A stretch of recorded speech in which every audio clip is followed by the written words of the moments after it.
আমার প্রিয় ভাইরা, গুড মর্নিং। কেমন রয়েছে তোমরা? আশা করি ভালো রয়েছো এবং আশা করি আমি তোমাদেরকে কিছু শেখাতে পারছি, বোঝাতে পারছি এবং গণিত ক্লাসগুলো তোমাদেরকে প্রত্যেকটা প্র্যাকটিস সেট ভালো লাগছে এবং প্রত্যেকটা জিনিস তোমরা মজার সঙ্গে বুঝতে পারছো। আজকের ক্লাসে তোমরা প্রত্যেকে তাড়াতাড়ি করে একবার যুক্ত হয়ে যাবে এবং স্যার যুক্ত হওয়ার আগে অবশ্যই তোমরা ক্লাসটাকে একবার শেয়ার করে দিবে স্যার। আজকে আমি প্র্যাকটিস সেটে যাওয়ার আগে, গণিতে যাওয়ার আগে আমি দুটো কথা বলবো তোমাদেরকে, খুব গুরুত্বপূর্ণ। এখন বর্তমান যে সিচুয়েশন, বর্তমানে যে চলছে আমাদের এআই এর যুগ, আর্টিফিশিয়াল ইন্টেলিজেন্স, যেটার মাধ্যমে তোমরা দেখতে পাচ্ছ যে ভিডিও এডিটে, আমাদের ভিডিও এডিটিংয়ে খুব প্রচুর সুবিধা হয়েছে এবং এআই এর মাধ্যমে আমরা অনেক কিছু জিনিস সহজেই আমরা করে নিতে পারছি। যেমন যদি এখন আমার যদি একটা প্রশ্ন দেওয়া হয় আর সেই প্রশ্নের উত্তরটা যদি আমার না জানা থাকে, সেটা ২ মার্কের হোক বা ৩ মার্কের হোক বা ৫ মার্কের হোক, তুমি যদি এআই এ গিয়ে বা চ্যাট জিপিটিতে হোক বা মেটা এআই এ গিয়ে হোক, যেটা হোয়াটসঅ্যাপ থেকে দিয়েছে আমাদেরকে, হোয়াটসঅ্যাপে দেখবে যে মেটা এআই বলে একটা আপডেট দিয়েছে, যেখানে গিয়ে যদি আমরা যদি কোশ্চিনটা লিখে দিই যে এটা ড্যাশ ইন 5 মার্ক, তাহলে তোমাকে যদি ৫ মার্কের চাও তাহলে সুন্দর, সুন্দর করে প্যারা করে, করে ৫ মার্কের চলে আসে। এগুলো তো আমাদের একটা পড়াশোনার ক্ষেত্রে আমরা ভালো কাজে লাগাতে পারি, ঠিক আছে। কিন্তু যে জিনিসের আমার ভালো দিক রয়েছে, সেই জিনিসটার কিন্তু খারাপ দিকও রয়েছে। এআই এর মাধ্যমে এমন কিছু করা যায় যে তুমি সেটা ভাবতেও পারবে না। একটা এমন অশ্লীল ভিডিও বানানো যাবে কারো ভালো ভিডিও দিয়ে, হয়তো তুমি চলছো বা বিছানায় শুয়ে আছো বা আরো অন্য কোনো কাজ করছো, সেই ভিডিওটার মাধ্যমে এআই এত খারাপ ভিডিও বানানো যাবে যেটা আমি বলতে পারবো না এখানে। তাহলে আমাদেরকে এআই থেকে এসব জিনিস থেকে অবশ্যই বাঁচতে হবে। আর যেটা কথা হচ্ছে, তোমরা যারা মোবাইল ইউজ করো বা ল্যাপটপ ইউজ করো, তাহলে মনে রাখবে সবসময় একটা জিনিস, যে যে বেডরুমে তুমি থাকছো সেখানে মোবাইল বা ল্যাপটপ অন করে তুমি ক্যামেরার সামনে, সে ক্যামেরা অন থাকুক বা অফ থাকুক, কোনো যায় আসে না, ক্যামেরার সামনে তুমি তোমার নিজের ড্রেস চেঞ্জ করবে না। কারণ বলা যেতে পারে না সেই ক্যামেরার দ্বারা, দেখো আজকাল হ্যাকিং করা প্রচুর সহজ। যারা বড় বড় হ্যাকার বসে আছে, বা তুমি কি জানো যে তোমার সিস্টেমে অলরেডি সেই সিস্টেমটা ঢোকানোই রয়েছে, তুমি যখন থেকে কিনে নিয়ে আসছো, তাহলে এমন টাইপের হয় যে তুমি ল্যাপটপ খুলে তোমার সামনে ল্যাপটপ নিয়ে বসে আছো, এখানে ল্যাপটপের ক্যামেরা আছে, সামনে তুমি ড্রেস চেঞ্জ করছো, বিশেষ করে আমার বোনেরা যারা রয়েছো, তাহলে এই ল্যাপটপের সামনে কিন্তু এমন কিছু টাইপের করবে না, যেমন ড্রেস চেঞ্জ হোক বা আর কিছু হোক। কারণ এই ক্যামেরা দ্বারা তোমাকে ডিটেক্ট করা যেতে পারে। এই ক্যামেরা অনেক সময় ক্যামেরাকে হ্যাক করা যায়, যার মাধ্যমে ক্যামেরা তো অফ থাকে কিন্তু তোমার ভিডিওটা অন্য জায়গাতে সেভ হতে থাকে, তোমার ভিডিও তৈরি হতে থাকে। সেই জন্য বলবো সবসময় যে একমাত্র স্টাডি করার সময়, ধরো কোনো কিছু পড়ছো দেখছো, তখনই তুমি ল্যাপটপ অন রাখো। আদারওয়াইজ রুমের মধ্যে অন্য কোনো কাজ করছো বা ঘুমিয়ে আছো, যাই করো না কেন, ল্যাপটপ অবশ্যই বন্ধ করে দিবে এবং মোবাইল অবশ্যই তুমি দূরে রাখবে।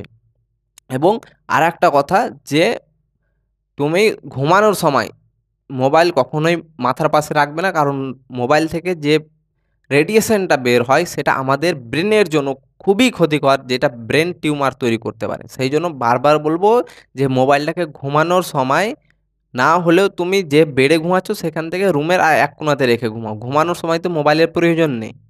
আর ঘুমাতে, ঘুমাতে মোবাইল ঘুমিয়ে মোবাইল দেখতে, দেখতে কখনোই ঘুমাবে না। আর বা মোবাইল রুমের মধ্যে চার্জে দিয়ে ঘুমাবে না। সে সকালে উঠে তুমি চার্জ দিয়ে দাও অন্য রুমে বা আর কিছু করো, কিন্তু মোবাইল চার্জে দিয়ে ঘুমাবে না আর মোবাইল পাশে রেখে ঘুমাবে না। এই কথাগুলো তোমরা অবশ্যই মনে রাখবে এবং ফলো করার চেষ্টা করবে। চলো প্রশ্নে এবার যাওয়া যাক।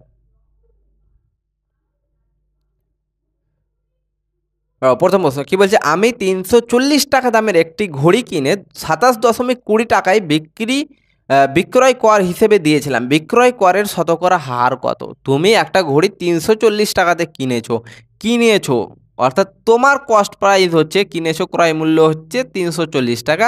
কেনার সময় তুমি বিক্রয় কর অর্থাৎ ট্যাক্স, ট্যাক্স কত দিয়েছো স্যার? ট্যাক্স দিয়েছো তুমি কত? ২৭.২০ টাকা। ২৭.২০ টাকায়। দেখো এখান থেকে সবসময় মনে রাখবে যে দোকানদার যখন কোনো প্রোডাক্ট বিক্রি করে, আমি ধরো দোকানদার, আমি তোমাকে কোনো প্রোডাক্ট বিক্রি করছি, এই পেনটা সেল করছি তোমাকে। এই পেনটা সেল করার সময় যদি আমি 10 টাকা তোমার এই পেনটার জন্য চার্জ করি, কিন্তু যখন বিল তৈরি হবে বিলের সঙ্গে যে অ্যামাউন্টটা অ্যাড হবে ট্যাক্স হিসেবে, সেটা কিন্তু আমি পাবো না, সেটা এক্সট্রা তোমাকে পে করতে হবে, যেটা যাবে সরকারের খাতাতে। সেই জন্য ট্যাক্স কোনো সময় দোকানদার পায় না, ট্যাক্স যায় কার কাছে স্যার?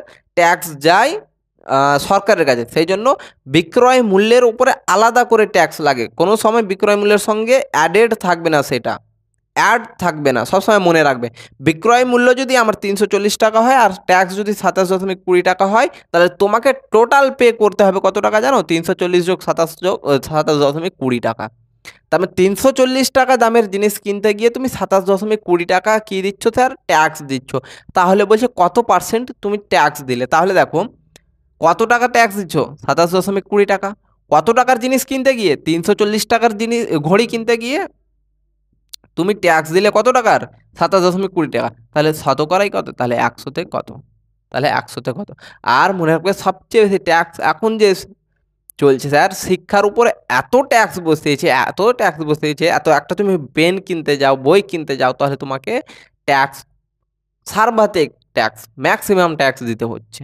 মানে সরকার চায় না যে তুমি পড়াশোনা করো, এত ট্যাক্স শিক্ষার উপরে যে দেশে এত ট্যাক্স বসিয়ে দিয়েছে, আমি মনে করি না যে এত ট্যাক্স বসানোর পরে একটা গরিব ঘরের ছেলের পড়াশোনাতে সুবিধা হবে আর সে পড়াশোনার জন্য আগ্রহী হয়ে উঠবে, আমি মনে করি না। এতে দমন করা হচ্ছে। তাহলে দেখো, আমার মনে হয় যে শিক্ষার সঙ্গে রিলেটেড জিনিসগুলোতে বই খাতা পেন যাই জিনিসগুলো থাকো না, এগুলোতে ট্যাক্স ফ্রি হওয়া উচিত, ট্যাক্স কম নয়, ট্যাক্স ফ্রি হওয়া উচিত। এবং যেসব কোম্পানি এগুলোকে আমার তৈরি করছে সেগুলোর উপরে চার্জ বসানো উচিত। চার্জ বলতে সেগুলোর উপরে ইনকোয়ারি বসানো উচিত যে এরা ঠিক মূল্যে জিনিসগুলো বিক্রি করছে কিনা, অর্থাৎ তাদের প্রফিটেবল ভ্যালুটা যে নির্দিষ্ট একটা অ্যামাউন্টের মধ্যে থাকছে কিনা, যে এক্সেস আবার তারা যেন প্রফিট না করতে পারে।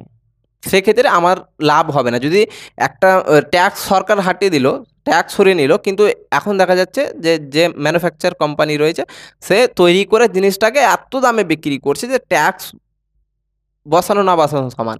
তাহলে সেই দিকেও সরকারকে লক্ষ্য রাখা উচিত আমার মতে। চলো, তাহলে দেখো, এটাকে যদি ক্যালকুলেশন করি তাহলে দশমিকের জন্য দশমিক তুলতে গেলে কি করতে হয়? উপরের যদি সংখ্যার দশমিক তুলি তাহলে নিচে 1 বসাবো, পরে দুটো সংখ্যা দুটো শূন্য বসিয়ে দেবো, 100 100 কাটবে, শূন্য শূন্য কাটবে, 2 দ্বারা 17 দিয়ে 34, 2 দ্বারা এখানে কত হয়ে যাবে? 2 একে 2, 3 6, 6 2 12, আর এদিকে 17, আচ্ছা 5 হাতে 6 সাথে 13, 100, আচ্ছা 17কে আমরা কত দ্বারা? 5 দ্বারা, 5 হাতে 5 হলে 3, 5 7 দ্বারা 7 49 এর 9, হাতে থাকলো 4, 7 7 4 11, 8 দ্বারা 7 8, আচ্ছা 8 দ্বারা যদি দিই, 8 দ্বারা ডিরেক্টলি যাবে 8% হয়ে যাবে আমাদের কত স্যার? 8%। তাহলে 7 7 আর 17 8 কত হয়ে যাবে? 136। তাহলে কাটাকাটি করতে গেলে পেয়ে যাবো আমরা 8%। তাহলে স্যার ট্যাক্সের ভ্যালুটা কত? 8% ট্যাক্স আমাদেরকে কি করতে হচ্ছে? দিতে হচ্ছে স্যার। 8% ট্যাক্স আমাদেরকে এই ঘড়িটাতে পে করতে হলো। 27.20 টাকা ট্যাক্স মানে কি? 8% ট্যাক্স আমাদেরকে দিতে হলো। চলো, সবসময় মনে রাখবে ট্যাক্স আলাদা করে বসে, দোকানদার পায় না। 340 টাকাতে ঘড়ি কিনেছো মানে 340 টাকাটা পেয়েছে দোকানদার, 27.20 টাকাটা তোমাকে এক্সট্রা দিতে হবে, ট্যাক্স দিতে হবে, যেটা পাবে সরকার, অর্থাৎ দোকানদার সেই ট্যাক্সটা পাবে না। সেই জন্য ট্যাক্স সবসময় আলাদা হয়। পরের প্রশ্নে চলো, কি বলছে? যদি 200 টাকা থেকে 300 টাকার মধ্যে কিছু বই কিনে 300 টাকা থেকে 425 টাকার মধ্যে বিক্রি করা হয়, তাহলে 8টি বই বিক্রি করে সর্বোচ্চ সম্ভাব্য লাভ কত হবে? সর্বোচ্চ সম্ভাব্য লাভ কত হবে? সর্বোচ্চ লাভ তুমি কখন করবে? সবচেয়ে বেশি লাভ স্যার তুমি কখন করবে? একটা জিনিস সবচেয়ে কম টাকাতে কিনে যদি তুমি সবচেয়ে বেশি টাকাতে বিক্রি করো, তাহলে সবচেয়ে বেশি লাভ করবে। যদি মিনিমাম প্রাইসে কিনো, অর্থাৎ সবচেয়ে কম টাকাতে কিনো এবং সবচেয়ে বেশি টাকাতে বিক্রি করো, তবেই তো তুমি ম্যাক্সিমাম লাভটা করতে পারবে। আর যদি তুমি কিনলে বেশি টাকাতে বিক্রি করলে কম, তাহলে তো তোমার লাভ কম। সেই জন্য এখান থেকে কিনছে কত টাকার মধ্যে কিনছে? একটা বই কিনছে স্যার কত টাকার মধ্যে? 200 থেকে 300 টাকার মধ্যে কিনছে। 200 টাকার মধ্যে থেকে 300 টাকার মধ্যে প্রাইস আছে। আমি যদি ধরি সে যদি কিনে তার কস্ট প্রাইসটা যদি সিপি 200 টাকা হয়, সবচেয়ে কম কত প্রাইস? 200। 200 থেকে 300-র মধ্যে কিনতে হবে, তার মানে সবচেয়ে কম দাম কত? 200 টাকা। তবে 200 টাকাতে কিনলে, এবার বিক্রি করছো কততে স্যার? 425, 300 থেকে 425 টাকার মধ্যে বিক্রি করছো। এবার বিক্রি আমি কখন লাভ সর্বোচ্চ কখন করব? যখন ম্যাক্সিমাম টাকাতে বিক্রি করব। তাহলে 300 থেকে 425 টাকার মধ্যে বিক্রি করছো। আমি ধরে নিলাম যে প্রত্যেকটা বই তুমি সবচেয়ে বেশি দাম 425 টাকাতে বিক্রি করছো। তাহলে এসপি কত হয়ে গেল স্যার? 425। ম্যাক্সিমাম, তাহলে এই ক্ষেত্রে আমার ম্যাক্সিমাম লাভ অর্থাৎ সর্বোচ্চ লাভ কখন হবে? যখন তুমি 200 টাকাতে কিনবে এবং 425 টাকাতে বিক্রি করবে। তাহলে বলছে 8টি বই বিক্রি করবে, বিক্রি করে সর্বোচ্চ সম্ভাব্য লাভ কত আমাকে জিজ্ঞাসা করছে। 8টি বই বিক্রি করে সর্বোচ্চ সম্ভাব্য লাভ কত? তাহলে 8টা বই কিনবে কত টাকাতে? একটা বই যদি 200তে কিনো তাহলে 8টা বই কিনবে কত? 8 2 1600 টাকাতে। বিক্রি করবে কততে? 8 গুণিত, তাহলে 5 8 40 শূন্য হলে 4, 8 2 16, 4 20 শূন্য হাতে থাকলো 2, 4 8 32 আর 2 34। 1600 টাকাতে কিনছো, 3400 টাকাতে বিক্রি করছো স্যার। তাহলে লাভ কত হয়ে যাবে? কিনছো এততে, বিক্রি করছো এত। তাহলে 3400 থেকে আমরা বাদ দিয়ে দিব কত স্যার? 1600 ক্রয় মূল্য। বিক্রয় মূল্য থেকে ক্রয় মূল্য বাদ দিয়ে দিলে লাভ পেয়ে যাবো। তাহলে লাভ কত হয়ে যাবে? 0 0 8 1, 1800 টাকা লাভ স্যার। তাহলে কত টাকা লাভ করছো স্যার? সর্বোচ্চ লাভ কোনটি? সর্বোচ্চ লাভ করা যাবে কখন স্যার? 1800 টাকা আমার সর্বোচ্চ লাভ করা যাবে না যদি বইটাকে সবচেয়ে কম দাম অর্থাৎ 200 টাকাতে কিনি এবং সবচেয়ে বেশি দাম 425 টাকাতে বিক্রি করি। তাহলে 8টা বই বিক্রি করে আমার কত হয়ে যাবে? সর্বোচ্চ লাভ 1800 টাকা হয়ে যাবে। চলো পরের প্রশ্ন দেখবে। যদি একটি তারা 4টি বৃত্তের সমান হয়, একটি তারা 4টি বৃত্তের সমান, একটি তারা, একটি তারা, একটা তারা কার সমান হবে স্যার? সমান হবে 4টি, আচ্ছা 4টা বৃত্তের সমান হবে। একটা তারা সমান হবে 4টা বৃত্তের সমান। তাহলে কি বলেছে? 3টি বৃত্ত 4টি হীরকের সমান হয়, তাহলে তারা ও হীরকের অনুপাত কত? তাহলে দেখো, তাহলে একটা তারা হচ্ছে 4টি বৃত্তের সমান, তাহলে তারাটাকে এপারে লিখলাম, বৃত্তটাকে নিচে নিয়ে আসলাম, সমানের এপারে গুণ আকারে আছে, একটা তারা 4টা, তাহলে বৃত্তটাকে নিচে নিয়ে আসলাম, তাহলে বৃত্ত সমান 4 ছিল 4 থাকলো, এই একটাকে নিয়ে আসবো নিচে। তাহলে কত হয়ে গেল স্যার? তারা আর বৃত্ত সমান হয়ে গেল 4/1, অর্থাৎ তারা অনুপাত বৃত্ত। ভগ্নাংশ মানে কি আমরা অনুপাত আকারে লিখতে পারি বৃত্ত। তারা বৃত্তে তারার মান কত ছিল? 4, অনুপাত বৃত্তের মান কত ছিল? 1। তাহলে তারা আর বৃত্তের অনুপাতটা কত হয়ে গেল স্যার? 4:1। এবার আমাকে সেকেন্ড কন্ডিশন কি বলেছে? যে 3টি বৃত্ত 4টি হীরকের সমান। 3টি বৃত্ত কার সমান হবে? 4টি হীরকের সমান, অর্থাৎ হীরার সমান হবে, 4টি হীরের সমান হবে। তাহলে বৃত্তকে আবার একই রকম ভাবে রাখলাম আমি, বৃত্ত বাই হীরাটাকে নিচে নিয়ে আসবো। তাহলে কত হয়ে যাবে স্যার? 4 এই 3টা নিচে আসবে 3। তাহলে বৃত্ত অনুপাত হীরা কত হয়ে যাবে স্যার? আচ্ছা বৃত্ত অনুপাত হীরা হয়ে যাবে 4:3। তাহলে আমরা তারা আর বৃত্তের অনুপাত 4:1 পেলাম, বৃত্ত আর হীরার অনুপাতটা কত পেলাম স্যার? 4:3। তাহলে বলছে তারা ও হীরকের অনুপাত কত? তারা আর হীরকের অনুপাত কত? তাহলে দেখো লিখবো আমরা, তারা অনুপাত বৃত্ত অনুপাত হীরা। 3টাই তো জিনিস আছে, তারা বৃত্ত আর হীরা 3টাই জিনিস আছে। তাহলে দেখো তারা আর বৃত্তের অনুপাত কত আছে? তারা আছে 4, 4 লিখবো। বৃত্ত কত আছে? 1, 1 লিখবো। এখানে বৃত্ত কত আছে? 4, তাহলে বৃত্তর নিচে 4 লিখবো। হীরা কত আছে? 3, তাহলে এই বরাবর আমি 3 লিখবো হীরের নিচে। তাহলে দেখো 1-এর পরে কিছু নেই, 1 বসিয়ে দাও। 4-এর আগে কিছু নেই, 4 বসিয়ে দাও, তাই তো? তাহলে এবার গুণ করে দাও, 4 4 16। নিয়ম তো আমি শিখিয়েছিলাম তোমাদেরকে আগের প্র্যাকটিস সেটগুলোতে, 4 1 4, 3 1 3। তাহলে আমাকে কি বলেছে স্যার? যে বলছে তারা ও হীরকের অনুপাত। তাহলে তারা লিখো, তারা, আচ্ছা এখানেই দেখো তুমি, তারা অনুপাত হীরা। তাহলে তারা অনুপাত হীরা, তাহলে তারা কত পেলাম? 16, হীরা কত পেলাম? 3। তাহলে কত হয়ে গেল স্যার অনুপাত? 16:3 হয়ে গেল আমাদের উত্তর। আশা করি বুঝতে পেরেছো। চলো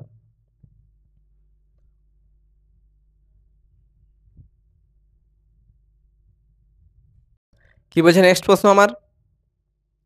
বলছে পি এবং কিউ যথাক্রমে 85,000 টাকা এবং 15,000 টাকা দিয়ে একটি ব্যবসা শুরু করে। 2 বছর শেষে প্রাপ্ত লাভ্যাংশ কি অনুপাতে পি এবং কিউ এর মধ্যে ভাগ করা হবে? তাহলে দেখো অংশীদারিত্ব কারবার, অংশীদারিত্ব কারবারের ক্ষেত্রে দেখো যখন সময় আমার সেম থাকবে, দুজন সেম সময় অর্থাৎ একই সময়ের জন্য আমার কি করছে? টাকাটা ইনভেস্ট করছে, ব্যবসায় নিয়োগ করছে। যেমন পি এবং কিউ কত বছরের জন্য করছে? 2 বছরের জন্য, অর্থাৎ পিও 2 বছরের জন্য টাকাটা ইনভেস্ট করছে, কিউও 2 বছরের জন্য করছে। কত করছে? পি করছে 85,000, কিউ করছে 15,000। যেহেতু আমাদের নিয়োগ করা টাকাটার সময়টা সেম। কত সময়ের জন্য করছে? 2 বছরের জন্য। পি এবং কিউ দুজনেই 2 বছরের জন্য করছে। যখন সময় সেম হবে স্যার, নিয়োগ করা টাকার অনুপাতটাই হয়ে যাবে আমার কার সমান হয়ে যাবে স্যার? আমার লাভ যে লাভটা পাবে লাভের অনুপাতের সমান। তাহলে দেখো পি পি অনুপাত কিউ। তাহলে পি কত করছে স্যার? 85,000। কিউ কত করছে? 15,000। তাহলে এদের অনুপাত কত হবে? 3টা শূন্য 3টা শূন্য কাটলো, 5 দ্বারা 3, 5 5 7 85। তাহলে কত হয়ে গেল স্যার? 17:3। তাহলে তাদের লাভ্যাংশের অনুপাতটাও হবে 17:3। যেহেতু তারা একই সময়ের জন্য 2 বছরের জন্য তারা দুজনে টাকাটা ইনভেস্ট করছে, সেই জন্য তাদের বিনিয়োগ করার টাকাটার অনুপাতটাই হয়ে যাবে আমার লাভ্যাংশের অনুপাত। অর্থাৎ যে লাভ পাবে লাভ্যাংশ কি অনুপাতে ভাগ করে দেওয়া যাবে? না 17:3। যদি এখন বলে দিত আমাকে যে পি 2 বছরের জন্য, কিউ 3 বছরের জন্য করছে, তাহলে আমরা করে দিতাম লাভ্যাংশের অনুপাতটা। সেক্ষেত্রে কি হয়ে যেত? পি কত বছরের জন্য করছে স্যার? 2 বছর। তাহলে 2 দ্বারা গুণ করতাম অনুপাত। কিউ কত করছে? 15,000 টাকা স্যার। 15,000 টাকা করছে 3 বছর। তাহলে 3 দ্বারা গুণ করে দিতাম। তাহলে গুণ করার পরে আমরা যা পেতাম অনুপাতটা, সেটা হতো লাভ্যাংশের অনুপাতের সমান। তাই তো? যদি সময় এক থাকে তাহলে আমরা কিছুই করব না। আর যদি সময় আলাদা আলাদা থাকে তাহলে সময়ের সঙ্গে আমরা গুণ করে দেব কি? নিয়োগ করা টাকাটাকে দিয়ে যে অনুপাতটা পাবো সেটা হয়ে যাবে আমাদের লাভ্যাংশের অনুপাতের সমান। চলো, সবসময় মনে রাখবে এই জিনিসটা। যদি 1/4 কেজি আলুর দাম যদি 60 পয়সা হয়, তাহলে 200 গ্রামের দাম কত পয়সা হবে? 1/4 কেজি আলুর, অর্থাৎ 1 কেজি আলুর 4 ভাগের 1 ভাগের দাম কত বলেছে আমাকে? 60 পয়সা। 1 কেজি আলুর 4 ভাগের 1 ভাগের দাম বলেছে 60 পয়সা। তাহলে 1 কেজি আলু সমান আগে কত? 1 কেজি সমান কত? 1 কেজি সমান আমরা কি জানি? 1000 গ্রাম। তাই তো? দেখো, প্রশ্নর মধ্যেই লুকিয়ে আছে। জিনিসগুলো আমরা যদি ধরতে না পারি তাহলে অঙ্ক হবে না। দেখো কি বলছে? 1/4 কেজি আলুর, কেজি কথাটা লাগিয়ে দিয়েছে। আমাকে শুধু যদি বলতো 1/4 আলুর, 1/4 অর্থাৎ 4 ভাগের 1 ভাগ আলুর, তাহলে সেক্ষেত্রে কিন্তু ক্যালকুলেশন আমার 1/4 দিয়ে আসতো। কিন্তু এখনো বলছে আমার 1/4 কেজি আলুর, অর্থাৎ কেজি যখনই বলে দিয়েছে, অর্থাৎ 1 কেজি আলুর 4 ভাগের 1 ভাগ। তাহলে 1 কেজি কত স্যার আমার? 1000। তাহলে 1000-এর 4 ভাগ কত হয়ে যাবে? 1000/4 দ্বারা যদি করে দিই, 2 5 0 250। তার মানে এই 1000 গ্রামের 4 ভাগের মধ্যে 1 ভাগ। তাহলে 1 ভাগ কত হয়ে যাবে? 4 দ্বারা ভাগ করে দেব। তাহলে কত পেলাম? 250 গ্রাম। তার মানে 1 ভাগ কত পেলাম? 1 কেজি আলুর 1 ভাগ হচ্ছে 4 ভাগের মধ্যে 1 ভাগ হচ্ছে 250 গ্রাম। তাহলে এই 250 গ্রাম আলুর দাম হচ্ছে 60 পয়সা। কত স্যার? 60 পয়সা। তাহলে বলছে 200 গ্রাম আলুর দাম কত? তাহলে 1 গ্রামের দাম কত হয়ে যাবে? 60/200। তাহলে কত গ্রামে বলেছে? 200 গ্রামের দাম বলেছে। তাহলে 200 গ্রামের দাম কত হবে? 60/200। আ আচ্ছা, 250 তো হবে এটা, সরি। 250 250 ইন্টু 200। তাহলে দেখো, 0 0 কাটলো, 5 5 এ 25, 4 5 এ 20, 5 একে 5, 5 বরং 7, 4 বারং 48। তার মানে কত হয়ে যাবে স্যার? আমার 48 পয়সা হয়ে যাবে। তার মানে 200 গ্রাম আলুর দাম কত হয়ে যাবে স্যার? 200 গ্রাম আলুর দাম হয়ে যাবে আমাদের 48 পয়সা। ভালো করে বুঝবে আর একবার। 1/4 কেজি আলুর, কেজি বলতে কি? 1000, অর্থাৎ 1000 গ্রাম আলুর মধ্যে 4 ভাগের 1 ভাগ। তার মানে 4 ভাগ যদি 1000 গ্রাম হয়, তাহলে একে আমরা 4 দ্বারা ভাগ করে দিব। 4 দ্বারা ভাগ করলে যেটা পাবো সেটা হয়ে যাবে 1 ভাগের সমান। তার মানে 4 ভাগের 1 ভাগ কত পেলাম আমরা? 250 গ্রাম। যদি 5 ভাগের বলতো তাহলে 5 দ্বারা ভাগ করতাম। তাহলে 1 ভাগের দাম হচ্ছে 250, 1 ভাগ সমান কত? 250 গ্রাম। আর যার দামটা বলে দিয়েছে 60 পয়সা। তাহলে 250 গ্রামের দাম যদি 60 পয়সা হয়, 1 গ্রামের দাম কত হবে? 60/250 টা নিচে আসবে। একই রকমভাবে বলেছে 200 গ্রামের দাম কত? তাহলে 200 গ্রামের দাম কত হয়ে যাবে? ইন্টু 200 হয়ে যাবে। তাহলে কত পেয়ে গেলাম আমরা? 48 পয়সা। চলো, পরের প্রশ্ন দেখবে স্যার। কি বলছে? একটি ট্যাপ একটি জলধারকে 8 ঘন্টায় সম্পূর্ণ করতে পারে। জলধারটি একটি ফুটো থাকে, সেটি দিয়ে জল বেরোয়, ফলে ট্যাঙ্কটি 12 ঘন্টায় খালি হয়। ফুটো অবস্থায় ট্যাপটি জলধারটিকে কতক্ষণে ভর্তি করবে? দেখো, একটা আমার এটা একটা জলধার রয়েছে। জলধারে একটা ট্যাপ পাইপ রয়েছে, একটা ট্যাঙ্ক আমি ধরে নিলাম এ। এ পাইপ দিয়ে যদি জল ভর্তি হয় তাহলে ট্যাঙ্কটা কতক্ষণে ভর্তি হতে পারবে স্যার? ৮ ঘন্টায় ভর্তি হতে পারবে। এবার বি একটা ফুটো রয়েছে এখানে, যে ফুটোটা দিয়ে যদি জল বেরিয়ে যায় তাহলে সম্পূর্ণ যদি ট্যাঙ্ক ভর্তি থাকে তাহলে এই ফুটোটা দিয়ে জল বেরিয়ে ট্যাঙ্কটা পুরো খালি হতে সময় লাগবে কত ঘন্টা স্যার? ১২ ঘন্টা খালি হতে লাগবে। যদি আমার কোনো ফুটো না থাকে তাহলে এ ধরে নিলাম একটা নল, এ নল দিয়ে যদি ৮ ঘন্টা চলে জল ঢুকে তাহলে পূর্ণ হয়ে যাবে। কিন্তু এখন যদি আমার সম্পূর্ণ জল ভর্তি থাকে আর এখানে যদি একটা ফুটো থাকে তাহলে এই ফুটোটা দিয়ে এই সম্পূর্ণ ভর্তি ট্যাঙ্কটা আমার খালি হতে কত সময় নেবে স্যার? ১২ ঘন্টা। তাহলে এখান থেকে আগে আমরা বের করব যে মোট কত জল ধরছে। তাহলে মোট কত জল ধরছে কীভাবে বের করব? ৮ আর ১২ র লসাগু। তাহলে ৮ আর ১২ র লসাগু কত হয়ে যাবে স্যার? ৪ দ্বারা ৪ ২ ৮, ৩ ৪ ১২, তাহলে ৩ দুগুণা ৬, ৪ ৬ ২৪। তার মানে টোটাল ওয়াটার কত ধরবে স্যার এখানে? ২৪ ইউনিট। অর্থাৎ মোট জল ধারণ ক্ষমতা কত? ২৪। তার মানে এ নল দিয়ে ৮ ঘন্টাতে ২৪ ইউনিট জল ভর্তি করছে। তার মানে ১ ঘন্টাতে কত করছে? ৮ ঘন্টাতে যদি ২৪ ইউনিট জল ভর্তি হয় তাহলে ১ ঘন্টাতে কত ভর্তি হচ্ছে স্যার?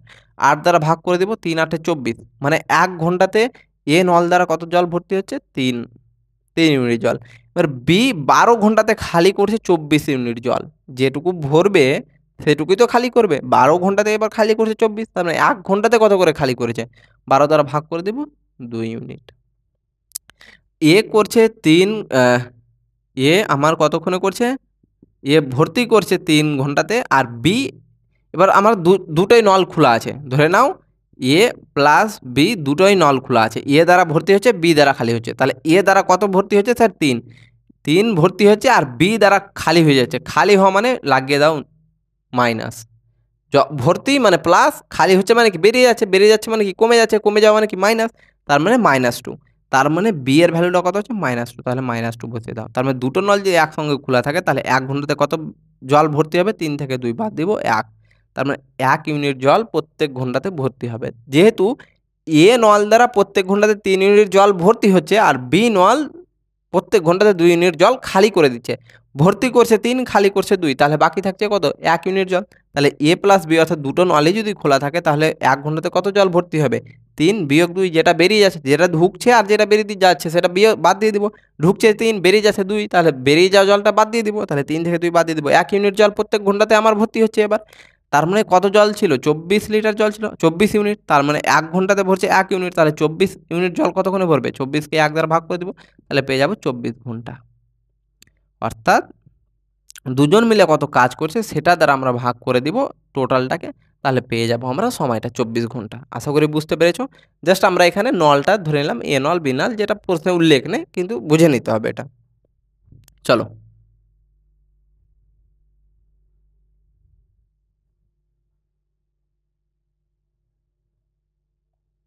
চলো কি বলছে? একটি কাজ ৬ দিনে এবং বি একটি কাজ ১২ দিনে সম্পন্ন করতে হয়। যদি তারা একসাথে কাজটি সম্পন্ন করে তাহলে এ কত অংশ কাজ করেছিল আমাকে জিজ্ঞাসা করেছে। এ রয়েছে, আমার একজন বি রয়েছে। এ কত দিনে করতে পারছে? ৬ দিনে একটা কাজ করতে পারছে আর বি করতে পারছে ১২ দিনে। তাহলে একই রকমভাবে আগের প্রশ্নটার মতন আগে আমরা বের করব যে মোট কাজ কত, টোটাল ওয়ার্ক কত, মোট কাজ কত? ৬ আর ১২ র লসাগু, ৬ আর ১২ র লসাগু হয়ে যাবে আমার কত স্যার? ১২। তাহলে এ করছে ৬ দিনে ১২ টা কাজ, তাহলে ১ দিনে কতটা কাজ করবে? ৬ দ্বারা ভাগ করে দেব, ২ টা কাজ করবে ১ দিনে। বি করছে ১২ দিনে ১২ টা কাজ, তাহলে ১ দিনে কত করবে? ১ টা কাজ। তাই তো? এবার এখন কি বলছে আমাকে? যে তারা যদি একসাথে কাজটি সম্পন্ন করে তাহলে এ কত অংশ কাজ করেছে। তাহলে দেখো আগে এ আর বি তারা যদি একসঙ্গে কাজটা করে তাহলে ১ দিনে কত করবে? এ করছে ১ দিনে ২, বি করছে ১ দিনে ১, তাহলে কত? ২ প্লাস ১, তার মানে তারা দুজন মিলে ১ দিনে কত করবে স্যার? ৩ ইউনিট কাজ। তাহলে বাকি রয়েছে কত? মোট কাজ কত? ১২। তার মানে এ আর বি ১২ ইউনিট কাজ কত দিনে করবে? ১২ বাই এই ৩ দ্বারা ভাগ করে দেব আগেরটার মতনই। যেহেতু এ আর বি একদিনে করতে পারছে ৩ ইউনিট কাজ, তার মানে ১২ ইউনিট কাজ রয়েছে। ১২ ইউনিট কত দিনে করবে? একদিনে যদি ৩ ইউনিট করে নেয় তাহলে ১২ ইউনিট কত দিনে করবে? ৪ দিনে। তার মানে ৪ দিন তারা, এরা দুজন মিলে যদি এ এবং বি মিলে যদি ৪ দিন ধরে কাজটা করে তাহলে আমার কাজটা এই ১২ ইউনিট কাজটা সম্পূর্ণ হয়ে যাবে। কিন্তু প্রশ্নে বলেছে এখন এ কত অংশ কাজ করলো? ৪ দিন মিলে এও কাজ করলো, বিও কাজ করলো একসঙ্গে। তার মানে এই ৪ দিনে এ কত কাজ করেছে আর বি কত কাজ করেছে? তাহলে ৪ দিন কাজ চলেছে, এ করছে ১ দিনে ২ ইউনিট, তাহলে ৪ দিনে কত করেছে? ৮ ইউনিট। যদি বলতো বি কত করেছে? তাহলে ৪ দিন কাজ চলছে, ৪ দিনে কাজটা শেষ হচ্ছে। বি করছে ১ দিনে ১ ইউনিট, তাহলে ৪ দিনে কত করবে? ৪ ইউনিট। যা বের করতে বলে আমাকে। আরেকবার বলছি ভালো করে বুঝবে। এ আর বি দুজন রয়েছে। এ করতে পারছে ৬ দিনে, বি করতে পারছে ১২ দিনে। তাহলে মোট কাজ কত হয়ে গেল? ১২ টা কাজ। এ করতে পারছে ৬ দিনে ১২ টা কাজ, তাহলে ১ দিনে করবে ২ টা কাজ। বি করছে ১২ দিনে ১২ টা কাজ, তাহলে ১ দিনে কত করছে? আমার একটা কাজ ১২ দ্বারা ভাগ করে দেব। তাহলে এ এবং বি যদি একসঙ্গে এখন কাজটা করে, তাহলে ১ দিনে কত করতে পারবে? এ ১ দিনে ২, বি ১ দিনে ১, তাহলে ২ আর ১ এ ৩। এ এবং বি একসঙ্গে ১ দিনে ৩ ইউনিট কাজ করতে পারছে। তাহলে ১ দিনে যদি ৩ ইউনিট কাজ করে, তাহলে ১২ ইউনিট কাজ কত দিনে করবে? ১২/৩ = ৪ দিনে। অর্থাৎ এ আর বি যদি ৪ দিন ধরে কাজটা করে, তাহলে আমার কাজটা সম্পূর্ণ হয়ে যাবে ১২ ইউনিট কাজ। তাহলে ৪ দিন ধরে দুজনেই কাজ করেছে। তাহলে ৪ দিন ধরে যদি দুজনেই কাজ করে, তাহলে এ ১ দিনে যদি ২ ইউনিট কাজ করে, তাহলে ৪ দিনে কত ইউনিট কাজ করেছে? ৪ × ২ = ৮। যদি বলে আমাকে বি ৪ দিনে কত ইউনিট কাজ করেছে? তাহলে ৪ × ১ দিনে কত করেছে? ১, তাহলে ৪ দিনে কত করবে? ৪ ইউনিট কাজ। I hope clear? চলো। তাহলে এ আমার কত ইউনিট, কত অংশ কাজ করেছে? তাহলে এ করেছে কত? এ কত করেছে স্যার? ৮ করেছে। ৮ অংশ কাজ করেছে। কতর মধ্যে? ১২ র মধ্যে। তাহলে ৪ ২ ৮, ৩ ৪ ১২ = 2/3 অংশ আমার কাজ করেছে। বলেছে কত অংশ কাজ করেছে? তাহলে মোট কত অংশ কাজ ছিল? ১২ অংশ। তাহলে ১২ অংশের মধ্যে কত অংশ কাজ করেছে ৪ দিনে? ৮ ইউনিট। তাহলে ৮ টাও ১২ র মধ্যে করেছে ৮, তাহলে কাটাকাটি করব, 2/3 অংশ আমার কাজ করেছে এ। চলো। প্রশ্ন কিছু নেই, কিন্তু অ্যান্সারের মধ্যে আবার অ্যান্সার চেয়েছে। ভিতরে গিয়ে অ্যান্সারটা চেয়েছে। দেখো, একজন ব্যক্তি মোটরসাইকেলে ১৮০ কিমি দূরত্ব ৮ ঘন্টায় যায়। সে সাইকেলে ৮ ঘন্টা কত দূরত্ব অতিক্রম করবে যদি সাইকেলে তার গতিবেগ মোটরসাইকেলের গতিবেগের ১/6 হয় তবে? তাহলে দেখো, আমাকে কি বলেছে? ব্যক্তিটা ১৮০ কিমি দূরত্ব মোটরসাইকেলে কত ঘন্টায়? ৮ ঘন্টায় অতিক্রম করছে। তাহলে স্পিড ইকুয়াল টু কি জানি স্যার? Distance by time. তাহলে তার স্পিডটা কত হয়ে যাবে? স্পিড সমান বেগ সমান কি? দূরত্ব বাই সময়। তাহলে দূরত্ব কত? ১৮০, সময় কত লাগছে? ৮ ঘন্টা। ১৮০ যেতে লাগছে ৮ ঘন্টা সময়, তাহলে বেগটা কত হয়ে গেল? বেগ সমান দূরত্ব বাই সময়। কাটাকাটি করব। ২ দ্বারা ৯, ২ দ্বারা, আচ্ছা ২ দ্বারা ৪, ২ দ্বারা ৯ শূন্য, ২ দ্বারা ২ ৪৫ সমান হয়ে গেল ৪৫/২ কিমি পার ঘন্টা। তাহলে তার বাইকে তার গতিবেগটা কত? ৪৫/২ কিমি পার ঘন্টা। অর্থাৎ ঘন্টাতে ৪৫/২ কিমি পার যেতে পারে, ২ কিমি যেতে পারে।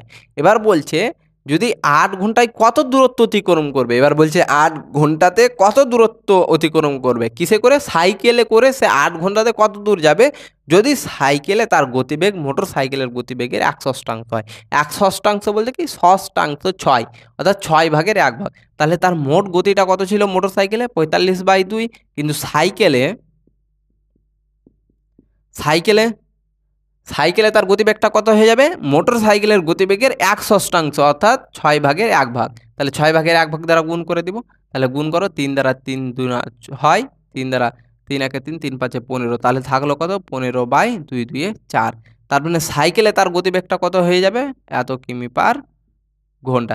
তাহলে বলছে যে ৮ ঘন্টাতে সাইকেলে কত দূর যাবে? তাহলে দূরত্ব, তাহলে সময়, বেগ সমান কি জানি? Distance by time. তাহলে দূরত্ব কি এটা? তাহলে ডি সমান কত হবে? দুটোর গুণফল, স্পিড ইনটু টাইম। তাহলে সাইকেলের স্পিডটা কত? ১৫/৪ গুণিত সময় কত স্যার বলেছে? ৮ ঘন্টা। ৪ ২ ৮ সমান কত হয়ে যাবে স্যার? ৩০ কিমি। তার মানে সাইকেলে সে ৮ ঘন্টাতে কত কিমি স্যার যেতে পারবে? ৩০ কিমি। আরেকবার বলে দিচ্ছি, বাইকে করে ১৮০ কিমি যেতে পারছে ৮ ঘন্টাতে। তাহলে তার বেগটা কত হয়ে যাবে? বেগ সমান কি জানি? দূরত্ব বাই সময়। তাহলে দূরত্ব বাই সময় করলে পেয়ে যাবো ৪৫/২ কিমি পার ঘন্টা তার বাইকের গতিবেগ। তাহলে বাইক কত স্পিডে চালাচ্ছে? ৪৫ কিমি পার ঘন্টা গতিবেগে বাইক চালাচ্ছে। এবার বলছে যে সাইকেলের গতিবেগটা হয়ে যাবে বাইকের গতিবেগ এর মানে কি? গুণ। তাহলে বাইকের গতিবেগ কত আছে? ৪৫/২ গুণ বাইকের গতিবেগ এর ১/6। ১/6 মানে কি? ৬ ভাগের ১ ভাগ। তাহলে ১/৬ দ্বারা, এর মানে কি ছিল? গুণ। ৬ ভাগের ১ ভাগ দ্বারা গুণ করে দিলাম।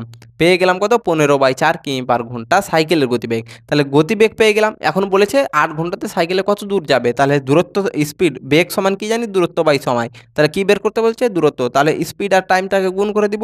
অর্থাৎ কত স্পিডে কত সময় চালালে দূরত্ব পেয়ে যাব। তাহলে স্পিডটা কত পেলাম সাইকেলের? ১৫/৪। সময়টা কত? ৮ ঘন্টা। কাটাকাটি করবো, সমান ৩০ কিমি। তাহলে কত দূর যাবে স্যার? ৩০ কিমি সাইকেলে। চলো পরের প্রশ্ন দেখবে।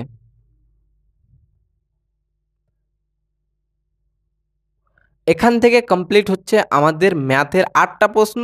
এবার আমরা দেখব গণিত রিজনিংয়ের ৩টা প্রশ্ন তোমাদের প্রিভিয়াস ইয়ারের লেডি কনস্টেবলে যেগুলো এসছিল ডব্লিউবিপির। চলো, প্রথম প্রশ্ন রয়েছে আমাদের ত্রিভুজ কাউন্টিং থেকে, ট্রায়াঙ্গেল কাউন্টিং। একটা ত্রিভুজ রয়েছে এই টাইপের প্রশ্ন তোমরা দেখতে পাচ্ছ, যেখানে এই টাইপের রয়েছে কিছু একটা, আর এখানে মাঝখানে রয়েছে। তাহলে দেখো, ত্রিভুজ কাউন্টিংয়ের প্রথমে যদি এই টাইপের চিত্র যেখানে দেখতে পাবে সেটা হয়ে যাবে কটা, এটার মানে হচ্ছে ১ ২ ১ ২ আর বড়টা একটা ৩টা। এই টাইপের কোনো চিত্র দেখতে পেলেই তোমরা ভেবে নেবে এখানে কটা ত্রিভুজ আছে, ৩টা। এটা একটা দুটো, আর বড়টা একটা ৩টা। তাহলে এই টাইপের চিত্র আমি যেখানে দেখতে পাবো ৩টা, তাহলে এখানে দেখো উল্টো করে একটা রয়েছে, এখানে উল্টো করে, তার মানে উল্টো করে একটা রয়েছে, তার মানে এখানে কটা রয়েছে স্যার, এই টোটালটার মানে হচ্ছে আমার ৩টা, এই টোটালটার মানে ৩টা। আর একই রকম এখানে আবার একটা রয়েছে, তার মানে এটুকু মানে একটা ৩টা, তার মানে ৩টা ৩টা কত হয়ে গেল, 3 + 3, এক তো ৬টা হয়ে গেল। এবার দেখো এখানে একটা ৭টা, এখানে একটা ৮টা হলো। এবার আমি যদি বলি এখানে তোমাকে বড়টা যদি একটা কাউন্ট করি তাহলে কটা হয়ে যাবে, আচ্ছা ৭ ১, তার মানে এখানে দুটো পেলাম আমি, ৭ ৮, প্লাস বড়টা যদি একটা কাউন্ট করি তাহলে বড়টা একটা, কটা হয়ে গেল স্যার, ৮টা, প্লাস এবার এখানে দেখো তুমি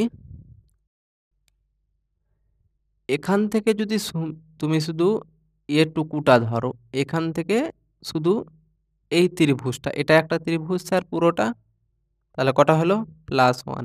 একই রকমভাবে আমার এই ত্রিভুজটা আসবে একটা, তাহলে কটা হয়ে গেল, +1, তাই তো?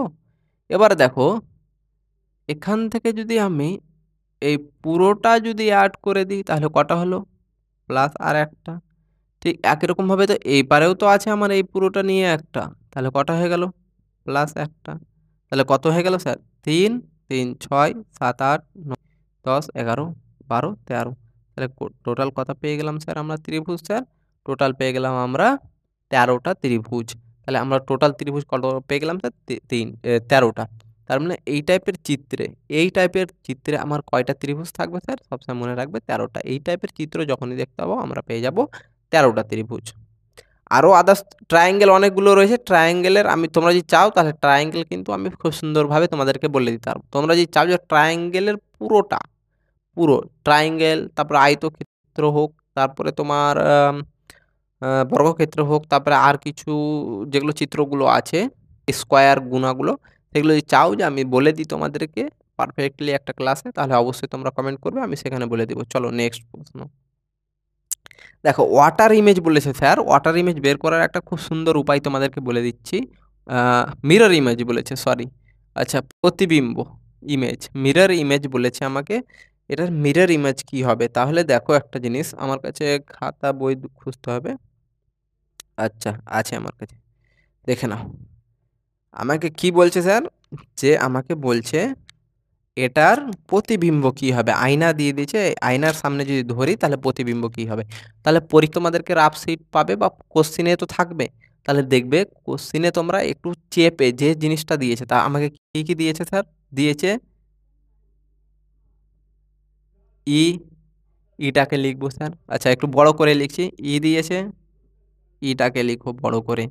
তারপরে কি দিয়েছে স্যার, এফ, এফ, তারপরে ই দিয়েছে আবার, ই, সি, টি, আই, ভি, তারপরে ই দিয়েছে। তাহলে এই লেখাটাকে লিখবো আমরা। এবার দেখো আয়নাটা কি রয়েছে, সোজাসুজি এভাবে এখানে আয়নাটা রয়েছে, তাহলে এই পেজটাকে আমরা করে দিব উল্টিয়ে দিব। উল্টিয়ে দেখো এখানে তোমরা যদি দেখতে পাও, ক্যামেরার সামনে দেখাচ্ছি, দেখো এখানে যদি একটু দেখতে পাও উল্টো করে খাতাটাতে, যদি খাতাতে একটু যদি তোমরা যদি দেখতে পাও তাহলে দেখতে পাবে যে একটা লেখা উঠেছে আমার। আচ্ছা দাঁড়াও, এবার দেখতে পাচ্ছ হয়তো হালকা করে দেখতে পাচ্ছ যে উল্টো করে একটা লেখা উঠেছে। তাহলে যখনই আমাদেরকে আয়নার সামনে ধরে কোনো শব্দকে লিখতে বলবে তখন আমরা এই টাইপের লিখব, খাতাতে লিখব, লিখে পেজটাকে এভাবে উল্টিয়ে দেখে নেব। ঠিক আয়নাটা যদি থাকে তাহলে আমরা খাতাটাকে এভাবে উল্টে দিব, তাহলে যেটা আমরা দেখতে পাবো সেই জিনিসটা মিলিয়ে প্রশ্নে কোথায় রয়েছে আমরা দেখে নেব। তাহলে দেখো কি কি টাইপের রয়েছে সাধারণত? দেখো কি কি পেলাম আমি, লাস্ট এটা চলে আসবে এইদিকে, এভাবে হয়ে যাবে, তারপরে এইটা, তারপরে আই, তারপরে টি, তারপরে সি, তারপরে ই, তারপরে এফ, তারপরে কি রয়েছে আবার ই। তার মানে পেয়ে যাব এটা, একেবারে সহজ, সেকেন্ডের মধ্যে অ্যান্সার হয়ে যাবে। যে প্রশ্নটা তোমার কোশ্চিন পেপারে থাকবে তার উপরেই তোমরা একটু কলম দিয়ে চেপে লিখে দাও আর সেটাকে উল্টিয়ে দেখে নাও সোজা করে, সেটাই হয়ে যাবে আমাদের কি ইমেজ, অর্থাৎ আইনার সামনে দেখালে। আর এমনি নর্মালি কিভাবে করবে দেখো, কি ছিল, E double F, E C T I V E, তাই তো? তাহলে সব শেষে কি আছে, যখনই মিরর ইমেজ বলবে অর্থাৎ আয়নার সামনে, তাহলে ইটাকে নিয়ে আসবো এখানে, আর নিয়ে এসে যেটা মুখটা এদিকে আছে সেটাকে উল্টোভাবে ঘুরিয়ে দিব, তাহলে ঘুরিয়ে দিলাম। তারপরে কি আছে, ভি, ভিটাকে ঘুরে বসিয়ে দিলাম, ভি একই রকম হবে, আইও একই রকম হবে, টিও একই রকম হবে দেখতে, সির মুখ কোথায় আছে ওইদিকে, তাহলে এদিকে ঘুরিয়ে দিব, ই ওইদিকে এদিকে, তাহলে প্রত্যেকটাকে উল্টে দিব।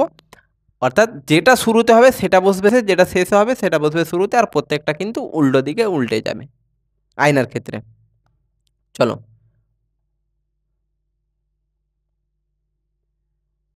আচ্ছা, তাহলে এখান থেকে আমরা আজকের প্র্যাকটিস সেটটা শেষ করছি। আজকের প্র্যাকটিস সেটে আমি প্রত্যেকদিন বলেছিলাম ৩টা ৪টা করে আমরা রিজনিং দেখব। একটু মাফ করবে আমাকে, আজকে কোশ্চেন খুব কম নেওয়া হয়ে গেছে, ২টো কোশ্চেন।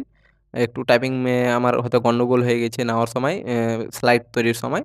তাহলে তোমরা প্রত্যেকে আমাকে ক্ষমা করবে। আগের পরের দিন থেকে ৩ থেকে ৪টা আমরা প্রশ্ন করব রিজনিংয়ের। তাহলে আশা করি তোমরা প্রত্যেকে প্রত্যেকটা জিনিস অঙ্ক করে, আগে অঙ্কের উপরে জোর দিব আমরা, অঙ্কটা খুব সুন্দরভাবে বুঝতে পেরেছো, যেহেতু আমি তোমাদেরকে বিশেষত অঙ্কটাই ক্লিয়ার করাচ্ছি। এবং আগের ক্লাসেও বলেছিলাম তোমরা প্রত্যেক দিন আমার সঙ্গে 6:30-এ যুক্ত হয়ে যাও, পরীক্ষা যতদিন না হয়েছে। তোমাদেরকে পরীক্ষা হলে 25টার মধ্যে কেউ 25টাতে 25-এ 25 মার্ক নিয়ে আসতে থামতে পারবে না, তোমরা প্রত্যেকে 25টা করে আসতে পারবে না। প্রত্যেকটা প্র্যাকটিস সেটে যুক্ত থাকো এবং আমি যেভাবে বলেছি ক্লাস শেষ হওয়া মাত্র প্রত্যেকটা জিনিস একবার করে প্র্যাকটিস করে নিবে। এইভাবে যদি আমরা প্র্যাকটিস এবং রিভিশন করতে থাকি তাহলে পরীক্ষা হলে আমি কথা দিচ্ছি আমার করানো টাইপগুলোর বাইরে একটা টাইপেরও প্রশ্ন আসবে না, এবং তোমরা যদি প্র্যাকটিস ঠিকঠাক করে থাকো তাহলে অ্যাটলিস্ট তোমরা 25টা অঙ্ক করে আসতে পারবে। এবং ডব্লিউবিপির অঙ্ক একেবারে সহজ এবং একেবারে জিরো লেভেলের প্রশ্ন হয় ধরতে গেলে। তাহলে চলো প্রত্যেকে খুব সুন্দরভাবে প্র্যাকটিস করো, জিনিসগুলো রিভিশন করো। আবার দেখা হবে তোমাদের সঙ্গে পরবর্তী ক্লাসে, অর্থাৎ আগামী দিন সকাল 6:30-এ। ততক্ষণের জন্য সুস্থ থাকো, ভালো থাকো, ধন্যবাদ।